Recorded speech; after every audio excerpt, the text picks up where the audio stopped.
Hello, and welcome to another episode of Really Realtor.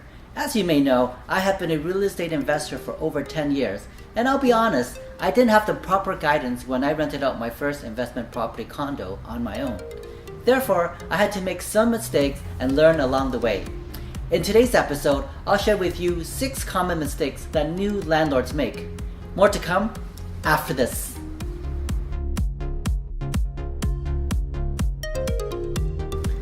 Many investors choose to manage their investment properties on their own. If you're not using the services of a realtor such as myself, you need to look out for the following pitfalls, especially for first-time landlords. The first mistake is inadequate lease agreement. Many do-it-yourself landlords will download the standard form from the Toronto Real Estate Board and use that as their complete lease agreement. Although this contract addresses the overall agreement between the landlord and the tenant, however, it lacks specificities. For example, who will pay for minor repairs under $100? Is smoking allowed in the property? Does the tenant need to obtain landlord approval prior to making decorating changes? And the list goes on.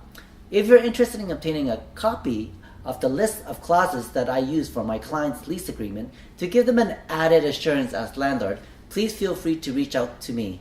Mistake number 2, no renter's insurance. Make sure that your new tenant purchased property damage and liability insurance. Ask for proof of insurance prior to handing over the keys.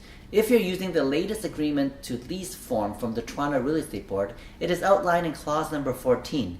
Make a note to check that the policy is still in effect from time to time by asking the tenant to provide proof. This is your right as the landlord.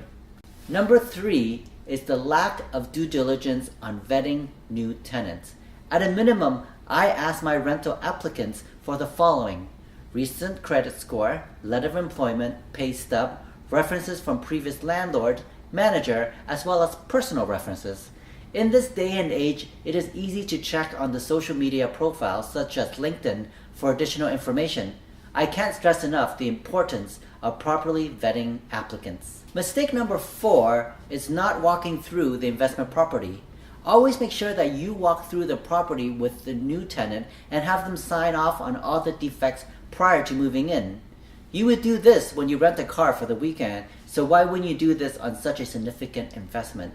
The walkthrough protects both yourself and the tenant. Mistake number 5 is a communication mistake, which is assuming that there is mutual understanding.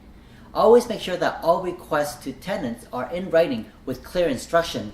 Never assume, because people can interpret the same conversation in different ways.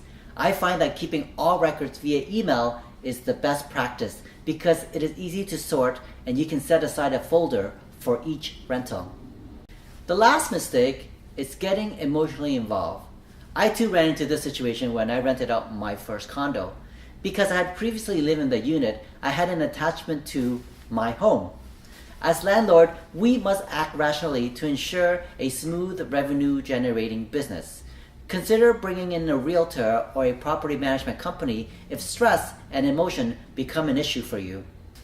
So, those are my 6 common mistakes that new landlords make. If you are an existing landlord, let me know what other items to add to this list to help out other new landlords. Please share my video to anyone who may find this information helpful. You can reach out to me here or simply contact me at www.reallyrealtor.ca. And if you like my content, please hit subscribe on my Really Realtor YouTube channel and like my Facebook page. Until next time, be well, and I'll see you soon.